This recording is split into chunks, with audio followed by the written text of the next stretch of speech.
Nah, ini saya ingin membagikan ya murah hati dan suci hati ya. Kita buka Matius pasal yang kelima maksud saya, dan kita akan mulai baca dari ayat yang ke-7, Matius 5 ayat 7. Berbahagialah orang yang murah hatinya, karena mereka akan beroleh kemurahan ya. Jadi Alkitab mengatakan perlu berbahagia mereka yang murah hati. Karena orang yang murah hati akan beroleh kemurahan. Murah hati yang dimaksudkan oleh Yesus di sini adalah orang yang suka untuk memberi. Suka untuk memberi tumpangan ya, suka untuk berbagi ya dengan sesama. Orang yang murah hati adalah dia yang tidak hidup hanya untuk dirinya sendiri ya, tetapi dia juga yang hidup untuk orang lain ya. Ketika kita dalam sebuah pergumulan ya, dalam sebuah masalah, kita mengharapkan beroleh kemurahan ya kan, beroleh jalan keluar, beroleh terobosan, beroleh mujizat.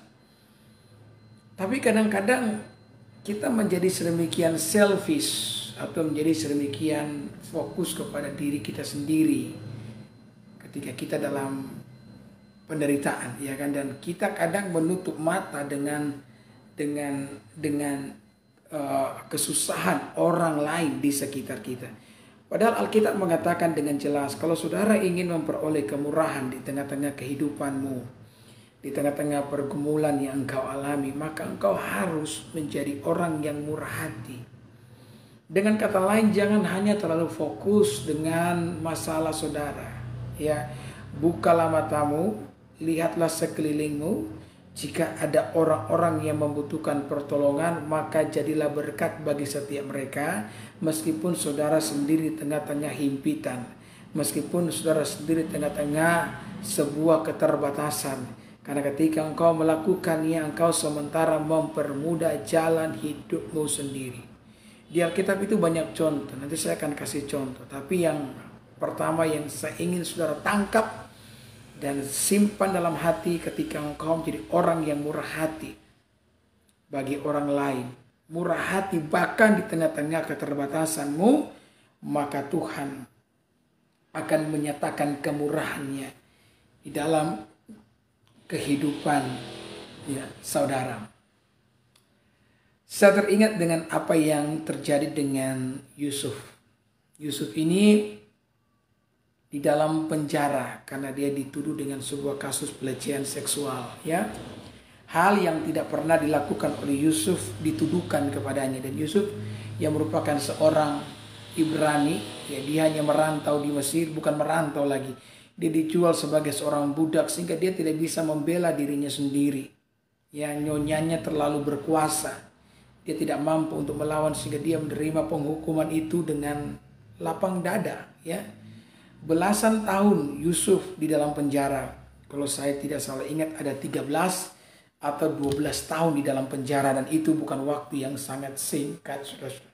Itu waktu yang sangat lama, tidak ada potongan sama sekali. Ya, Yusuf itu kalau tidak ditolong oleh Tuhan bahkan mungkin akan selamanya di dalam penjara. Karena mungkin dia divonis seumur hidup kan, cuman karena pertolongan Tuhan maka Yusuf keluar dari penjara. Nah, saudara, di tengah-tengah himpitan, di tengah-tengah keterbatasan, di tengah-tengah situasi di mana mungkin Yusuf tidak punya harapan untuk masa depannya, dan mungkin Yusuf berpikir bahwa dia akan selamanya di dalam penjara, Yusuf tidak menjadi sedemikian fokus dengan masalahnya, tapi dia berusaha untuk menjadi berkat bagi orang lain, bahkan di tengah-tengah penjara, di dalam penjara. Nah, ini sikap hati yang harus kita miliki. Jangan pernah biarkan kesulitan membuat engkau menjadi orang yang egois. Jangan. Biarkan kesulitan yang engkau alami justru semakin membakar semangatmu untuk menjadi berkat bagi orang lain dimanapun saudara berada. Yang setuju ketik amin. Haleluya. Ya. Saudara, maka apa yang terjadi? Satu hari maka Yusuf pun bertemu dengan dua orang juru minum juru roti yang ya dari raut wajah mereka Yusuf bisa menebak kalau mereka ini punya pergumulan, saudara. Yusuf tahu mereka ini pasti punya masalah. Kenapa? Karena raut wajah mereka. Memang orang itu kalau punya beban, raut wajah itu berubah. Ya, kayak kuda, saudara. Jadi panjang mukanya. Ya. Kalau di Manado dibilang kayak popaya tono. Popaya tono itu jenis es popaya yang rasanya asam asin. Ya. Popaya itu kalau ditono itu direndam. Pepaya tono artinya pepaya rendam. Direndam terlalu lama maka dia akan mulai memanjang, saudara. Jadi orang kalau punya masalah ya wajahnya kayak gitu, sudah kayak pepaya tono ya, seperti kuda, panjang sekali. Maka Yusuf yang melihat itu kasihan. Maka Yusuf pun mulai mendekati mereka dan bertanya apakah yang dapat dia lakukan untuk meringankan beban mereka. Bukankah ini adalah sesuatu yang luar biasa? Bukankah ini adalah sesuatu yang dahsyat? Sikap yang dimiliki oleh Yusuf benar-benar hebat. Ya, dia adalah orang yang tidak peduli, bukan tidak peduli, yang tidak terlalu fokus dengan masalahnya, tapi mau saudara-saudara menolong orang lain yang punya masalah. Jadi kalau saudara nih ingin saudara bisa keluar dari masalahmu, jangan lupa tolong orang lain. Jadi berkat saudara-saudara ya di tengah-tengah kesesakan yang sementara saudara jalani. Jangan hanya tenggelam di dalam masalahmu. Kemudian kau menangis sambil nyanyi. Ku menangis membayangkan betapa Janganlah saudara-saudara ya. Tolonglah orang lain sebagai bukti imanmu kepada Tuhan.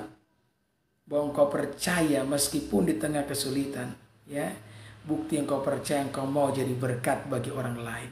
Yang mengerti ketik amin. Ya. Maka dua orang itu mulai menceritakan mimpi mereka. Yang satu juru roti dan yang satu juru minum. Ya, dan Yusuf mulai menerjemahkan mimpi dari kedua orang tersebut. Juru roti dikatakan akan digantung sementara juru minum akan dikembalikan pada posisinya yang semula. Maka sesuai dengan sesuai dengan mimpi yang diterjemahkan oleh Yusuf, maka demikianlah terjadi. Juru roti digantung, sementara juru minum dikembalikan pada posisinya. Sebelum juru minum itu keluar dari penjara, Yusuf berkata, jangan lupa ya, kalau saya sudah berbuat baik bagi kamu, sehingga kamu harus tolong saya kalau kamu sudah tempatkan pada posisimu kembali ya. Dan juru minum yang kesenangan, ya oke ya. Tapi pada kenyataannya juru minum melupakan dia. Saudara dengarkan baik-baik. Tuhan seringkali mengajar kita untuk bergantung kepadanya. Karena kalau kita memiliki sikap hati yang terlalu bergantung kepada manusia, bahaya. Ya. Biasanya orang yang terlalu bergantung kepada manusia akan berujung pada kekecewaan. Karena manusia itu sangat mengecewakan. Ya. Alkitab mengatakan Yesus tahu siapa itu manusia. Karena dia Tuhan, tidak perlu ada seseorang yang memberikan kesaksian bagaimana itu manusia, ya. Sehingga Yesus tidak mempercayakan dirinya kepada manusia. Karena Yesus tahu tabiat dan sifat asli dari seorang anak manusia. Maka Tuhan mengizinkan kita kadang-kadang dilupakan oleh orang-orang yang sudah kita tolong. Ya. Saudara menolong mereka pada saat mereka diberkati, mereka melupakan saudara. Ketika saudara datang minta tolong, bahkan mereka tidak mau menolongnya saudara. Bahkan membuka pintu pun ya tidak mau buat saudara. Ya. Maka engkau boleh berkata, waktu kalian susah saya tolong. Waktu kalian tidak punya duit, mau pinjam duit, jam berapapun kalian datang, bahkan jam 2 subuh pun saya masih terlelap, kalian telepon, saya angkat. Dan sekarang ketika saya dalam kesusahan, saya mau minta tolong, orang menaruh bilang tidak ada satu setan yang mau menolong saya ya. Saudara jangan pernah saudara kecewa ya kalau Tuhan tidak mengizinkan manusia untuk menolong saudara. Karena ini semua adalah rencana dan rancangan Tuhan supaya engkau belajar bergantung kepada Tuhan. Karena di dalam sikap bergantung kepada Tuhan akan ada sejuta kebaikan yang engkau akan alami di dalam kehidupan. Kita perlu belajar untuk bersandar dan hanya bergantung kepada Tuhan agar engkau dibangun dalam sebuah kekuatan ilahi. Sehingga apapun nantinya menghadang, merintangi jalan-jalan kehidupan saudara, engkau mampu mengalahkan semua itu. Engkau mampu menerobos semua itu. Karena sumber kekuatan saudara bukan terletak pada dirimu, bukan terletak pada manusia, tapi terletak kepada Tuhan yang menjadi sandaran kehidupan saudara. Haleluya. Oh, haleluya, puji Tuhan. Ya. Jadi jangan bergantung kepada manusia. Nanti saudara bisa kecewa. Maka saudaraku yang diberkati oleh Tuhan atas penentuan Tuhan, maka Mesir segera mengalami penderitaan. Dan sebelum itu terjadi, Tuhan telah memberikan mimpi, maksud saya kepada Firaun. Dan Firaun benar-benar gelisah dengan mimpinya itu. Dan dia menceritakan kepada juru-juru tafsir mimpi. Tapi tidak ada seorang pun yang bisa menafsirkan mimpinya. Iya kan? Ini sesuatu yang sangat sulit ya bagi Firaun. Sampai kemudian Tuhan pun mempertemukan Firaun dengan Yusuf. Juru minum itu ngomong tentang Yusuf ya. Sesudah beberapa tahun ketika dia bebas dan kembali pada posisinya sebagai juru minum. Dan akhirnya Yusuf pun dipanggil. Puji Tuhan, Yusuf dipanggil. Kalau tidak, Yusuf akan selamanya di penjara. Saudaraku, bergantunglah kepada Tuhan. Amin. Karena Dia Allah yang setia, yang tidak akan pernah meninggalkan kita. Kita tidak pernah akan tahu kapan Tuhan akan mempromosikan kita. Yang menjadi bagian kita tetap setia mengikuti Tuhan. Maka pada akhirnya singkat cerita, Yusuf pun dikembalikan pada posisinya yang semula. Bukan dikembalikan pada posisinya yang semula. Yusuf diangkat, itu juru minum ya. Yusuf diangkat menjadi tangan kanan, lebih daripada juru minum. Tangan kanannya Firaun untuk berkuasa di Mesir. Bahkan mungkin saya katakan berkuasa di seantero dunia pada waktu itu. Kenapa? Karena kelimpahan hanya ada di Mesir. Sementara di bangsa-bangsa yang lain penuh dengan kelaparan. Yusuf bisa ada pada tempatnya sebagai mangku bumi di Mesir. Kenapa? Karena Yusuf tidak fokus dengan masalahnya. Yusuf tidak menangisi keadaannya. Yusuf tidak menghening ciptakan pergumulannya ya. Yusuf menjadi berkat bagi orang lain bahkan di tengah-tengah kesesakan yang dialaminya. Ya, maka saya berdoa biar firman Tuhan ini masuk dalam hati saudara. Engkau mengerti, engkau memahami, engkau menyimpannya dalam hatimu, dan engkau melakukannya dalam hidupmu. Bahwa di tengah-tengah setiap kesukaran yang engkau alami, engkau mau menjadi berkat bagi orang lain. Engkau mau murah hati, karena itulah yang diinginkan Tuhan di dalam kehidupan setiap kita. Berbahagialah orang yang murah hati, karena dia akan beroleh kemurahan. Yang setuju ketik amin. Haleluya ya. Kalau kita murah hati saudara-saudara, maka kita akan beroleh kemurahan di dalam hidup ini ya. Jangan fokus dengan masalahmu. Jangan ya. Jangan saudara nyanyi aku terjatuh dan tak bisa bangkit lagi. Aku tenggelam dalam lautan luka dalam infeksi saudara-saudara. Jangan terlalu ya. Kadang-kadang kita itu gagal dalam hidup ini. Kenapa? Karena kita mengenang masalah kita.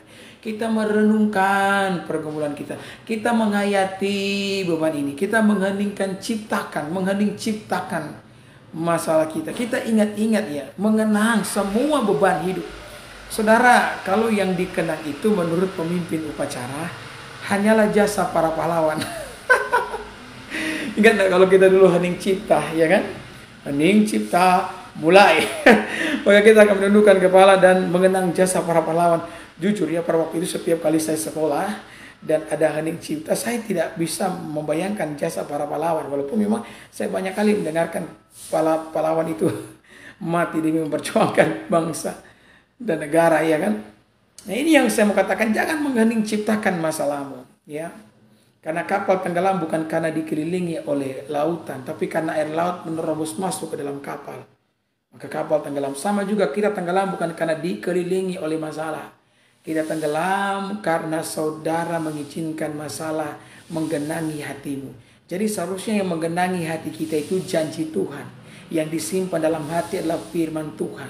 Supaya saudara memperoleh kekuatan untuk berbuat baik dimanapun saudara berada. Ada amin? Ya, mana aminnya? Saya tunggu nih. Haleluya. Ya. Saudara, saya teringat bagaimana yang namanya siapa namanya? Elia. Ketika dia lari meninggalkan Ahab dan dia bersembunyi di tepi sungai Kerit, berpuasa kalau tidak salah 3,5 tahun. Itu waktu puasa yang cukup panjang, saudara ya. Buka tutup, bukan puasa tok, tidak makan, tidak minum, bisa mati Elia, saudara ya, kalau 3,5 tahun. Dia buka tutup, ya, dia makan dan makan pagi dan petang saja, dan yang bawa makanan sama dia itu burung gagak. Ini keajaiban yang Tuhan buat Elia pada waktu itu. Nah, ketika 3,5 tahun sungai Kerit mulai kering dan Tuhan memerintahkan Elia untuk meninggalkan daerah itu dan menuju ke Sarfat, karena di sana ada seorang janda yang telah diperintahkan oleh Tuhan untuk memelihara kehidupan Elia. Ya, saudara, pada waktu itu di Israel lagi kekeringan karena Tuhan yang buat itu. Memang hidup ini harus dalam pemeliharaan Tuhan. Kalau hidup dalam pemeliharaan Tuhan kita aman, keadaan boleh berubah, minyak kelapa boleh naik, barang-barang boleh naik, minyak bensin Pertalite mungkin atau Pertamax mungkin boleh naik, tapi Tuhan itu tetap baik, ya kan? Dia tidak akan pernah meninggalkan orang yang mengandalkan dan mengharapkan Dia. Maka marilah biarkan hidup kita ini dituntun dalam penyertaan Tuhan, agar ada penyediaan Tuhan di dalam kehidupan saudara. Maka pada waktu itu Elia pun pergi. Elia pergi ke rumah janda Sarfat. Di sana janda Sarfat lagi memungut kayu dan dia bersama dengan anaknya untuk mengolah tepung jadi roti. Sampai di sana Elia berkata, berikan saya air, dikasih air. Berikan saya roti. Kemudian janda itu mulai komplain. Ya, janda bilang apa? Ini adonan yang terakhir. Kalau saya buat jadi roti, saya makan dengan anak saya. Setelah itu kami mati. Jadi sebelum kami mati, kalian mau makan roti dulu ya. Jadi jangan kamu minta-minta. Ini tinggal sedikit. Betul enggak? Ya, kadang-kadang kan kita begitu. Kalau tinggal sedikit, jangan minta-minta. Buat saya saja tidak cukup, apalagi dibagi sama kamu. Bahkan ada orang nih kalau makan super mie, ya kan, bikin mie begitu, mie goreng mie goreng. Kalau teman-teman kumpul ada 4 orang untuk berbagi sama rata, katakanlah mie goreng hanya 3 bungkus, dibikin sama-sama kan, dibikin 1, kemudian dibagi menjadi 4. Ada yang pakai timbangan loh, sudah. Agar pembagian rata, keadilan sosial bagi seluruh rakyat Indonesia. Ya. Kemudian Elia berkata kepada janda itu, tidak apa-apa, buat bagi saya saja dulu, nanti sisanya buat kamu. Dan janda itu mengikuti apa yang dikatakan oleh Elia. Dan saudara tahu apa yang terjadi? Terjadi perlipat gandaan. Adonan di dalam baku tidak pernah berkurang sampai masa kelaparan berhenti di negeri itu. Jadi janda ini memberikan contoh teladan kepada kita bahwa di dalam masa kesusahan yang kita alami, jangan hanya fokus kepada diri sendiri, tapi belajarlah untuk menjadi berkat, supaya saudara pun bisa mengalami berkat. Karena ketika engkau menjadi pribadi yang murah hati, maka saudara akan beroleh kemurahan. Ya, saudara, contohnya saya nih kan, saya berkhotbah pagi dan sore. Seharusnya saya kehabisan bahan, karena tiap hari khotbah 2 kali dalam online. Tapi semakin bertambah-tambah. Kenapa? Karena saya beroleh kemurahan ketika saya berbagi. Jadi mari berbagi ya. Jadilah orang yang murah hati. Jangan hanya fokus dengan masalahmu. Ya. Dan menjadi pribadi yang egois. Tidak boleh. Kita harus jadi berkat bagi sesama. Haleluya. Bagian yang kedua. Suci hati. Ya, saya baca di ayat yang ke-8. Ya, berbahagialah orang yang suci hatinya, karena mereka akan melihat Allah. Ya, suci hati artinya kudus. Suci hati artinya tulus. Itu orang yang suci hati. Artinya hatinya tidak bercabang. Hatinya lurus. dan tulus, ya. Orang berkata, pendeta, zaman sekarang jangan terlalu tulus dan lurus, ya, karena bisa dipotong orang. Kita menyaksikan bagaimana dokter Terawan, ya kan, kalau tidak salah dia dikeluarkan atau dipecat dari ID, ya. Dan banyak sekali respon yang muncul dengan apa yang terjadi dengan dokter Terawan. Saya banyak baca komen-komen di TikTok itu, mereka berkata kesalahan daripada Terawan cuma satu. Apa itu? Terlalu jujur. Itu orang ngomong, karena dia terlalu jujur, maka pada akhirnya, ya, dia mengalami pengkhianatan, saudara, ya. Karena terlalu jujur. Ya, memang dalam hidup ini kita perlu belajar lah. Kita tidak boleh sembarang menceritakan kisah sukses kita kepada orang lain, karena memang tidak semua orang senang dengan kemajuan yang saudara alami. Betul? Ya. Itu yang terjadi dengan Yusuf, kan. Yusuf itu terlalu jujur dengan saudara-saudaranya. Akhirnya saudara-saudaranya menyimpan iri hati dan kebencian. Maka mereka menunggu kesempatan untuk menjatuhkan Yusuf. Mereka menganiaya dia, menjatuhkan ke dalam sumur kering dan menjual dia ke Mesir. Ya. Memang menjadi terlalu jujur kadang-kadang juga berbahaya, sehingga kita perlu bijaksana di dalam berbagi kisah sukses kita. Jadi berceritalah dengan mereka-mereka yang ikut bahagia dengan keberhasilanmu, bukan dengan mereka yang menaruh iri hati dan kebencian terhadap suksesmu. Tetapi memang kan kadang-kadang perbuatan baik yang kita lakukan itu kan pada akhirnya ditahu oleh banyak orang. Pencapaian kita akhirnya diketahui oleh banyak orang, karena itu adalah perbuatan Tuhan dalam hidup kita.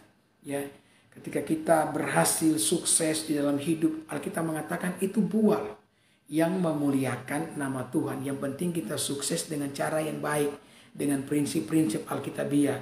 Kalau sukses juga dengan cara yang salah, itu bukan kemuliaan bagi nama Tuhan, itu kemuliaan bagi nama setan. Ya kan? Karena ada loh orang yang demi mengejar harta menghalalkan segala cara. Ada orang mau pasang togel, tanya sama saya, pendeta punya tanggal lahir, tanggal berapa? Subhanallah. Saya tanya, kenapa, Bu? Saya pikir dia mau kasih hadiah, padahal ulang tahun saya masih jawab itu, saudara, ya. Saya pikir dia mau kasih hadiah. Kemudian dia ngomong, ya pendeta, saya sih saya mimpi pendeta. Jadi saya mau pasang togel, pendeta. Nanti kalau kena tembus, nanti perpuluhannya saya kasih sama pendeta. Ini saudara, orang-orang yang benar-benar bukan cuma tertidur rohani, saudara. Ini sudah mati rohani, ya. Sehingga perlu dibangunkan dengan teriakan-teriakan pertobatan. Hai ular beludak, bangun dari tidur. Ya kan? Ya. Jadi saudaraku yang diberkati oleh Tuhan, kita harus tetap jadi pribadi yang suci hati, yang lurus, sekalipun kita mengalami kerugian atau ada konsekuensi yang besar. Ya. Ketika kita dijatuhkan orang lain karena ketulusan kita, karena suci hati kita, maka percayalah Tuhan yang akan menjadi pembela saudara. Karena kita mengatakan berbahagialah orang yang suci hatinya, karena dia akan melihat Tuhan. Melihat Tuhan di sini bukan hanya sekedar melihat penampakan Tuhan di dinding, kemudian ada air mata, begitu kan? Kayak beberapa waktu yang lalu banyak bilang begitu, Yesus di dinding ini. Kenapa kamu bilang itu? Karena ada air matanya. Bukan yang begitu-begitu, saudara. Melihat Tuhan artinya melihat pertolongan Tuhan, melihat pembelaan Tuhan, melihat campur tangannya Tuhan, melihat terobosan yang dilakukan oleh Tuhan di dalam kehidupan saudara. Jadi kalau kita ingin mengalami terobosan di dalam kehidupan ini, dengarkan saya Bapak Ibu yang diberkati oleh Tuhan, tetaplah menjadi tulus meskipun konsekuensinya besar, ya. Daniel adalah pribadi yang tulus, suci di hadapan Tuhan. Ya, orang-orang berusaha menjebak dia, menjatuhkan dia, tapi mereka tidak bisa menemukan kesalahan karena Daniel ini loyalitas di dalam pekerjaannya, sehingga mereka mau menyerang ibadahnya. Ya, memang iblis begitu. Iblis serang ibadah kita. Kenapa? Kalau ibadah kita terganggu, maka kehidupan kita akan ikut terganggu. Maka apapun yang terjadi, jaga kehidupan beribadahmu. Amin. Meskipun banyak masalah, tetap ibadah. Meskipun hujan badai, ibadah ya.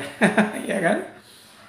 Jangan lupa doa, sembahyang, bangun persekutuan rohani bersama dengan Tuhan. Ya.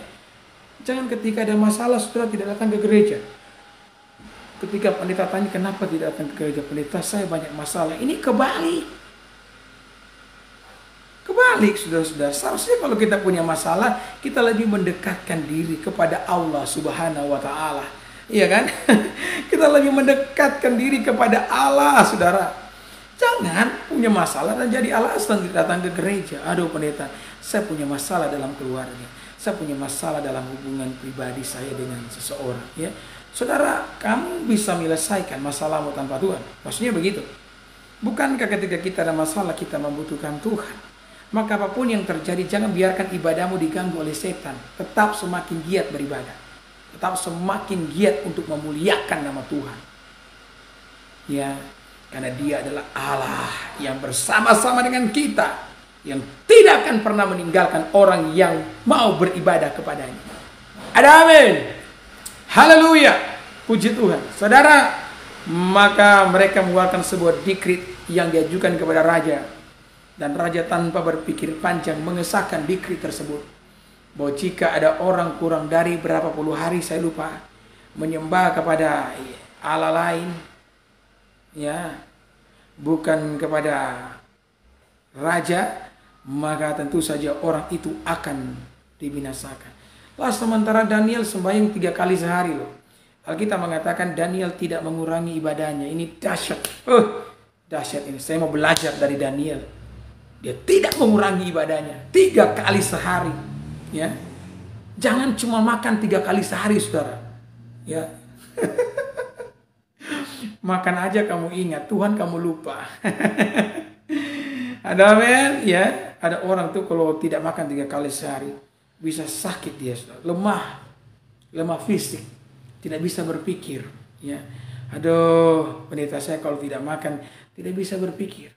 Tapi kalau sudah kenyang, lupa pikiran.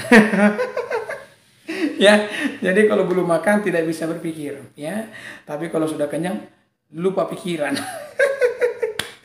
Saudara, maka apa yang terjadi? Dia tetap tulus, tetap suci hatinya. Lurus di hadapan Tuhan. Ya, kemudian dia ditangkap dan dibuang ke gua singa. Dan di dalam gua singa Tuhan membela Daniel. Wow, dahsyat luar biasa. Daniel melihat Tuhan. Melihat pertolongan Tuhan. Mulut singa ditutup. Ya. Jadi sedangkan mulut singa ditutup, apalagi cuma mulut-mulut kusta di luar sana, ya kan? Kadang-kadang kita ini menderita akibat mulut orang lain. Betul ya? Mereka selalu memfitnah, mengatakan hal yang buruk tentang kita, ya kan? Melebih-lebihkan masalah tentang kita, padahal itu tidak 100% benar, ya. Sedangkan mulut singa dikatup, apalagi cuma mulut-mulut kusta, mulut-mulut jahanam di luar sana, saudara. Percayalah, kalau engkau menjadi orang yang suci hati, menjadi lurus, Tuhan pasti yang menjadi pembela kehidupan saudara. Saya aminkan sampai di sini nanti.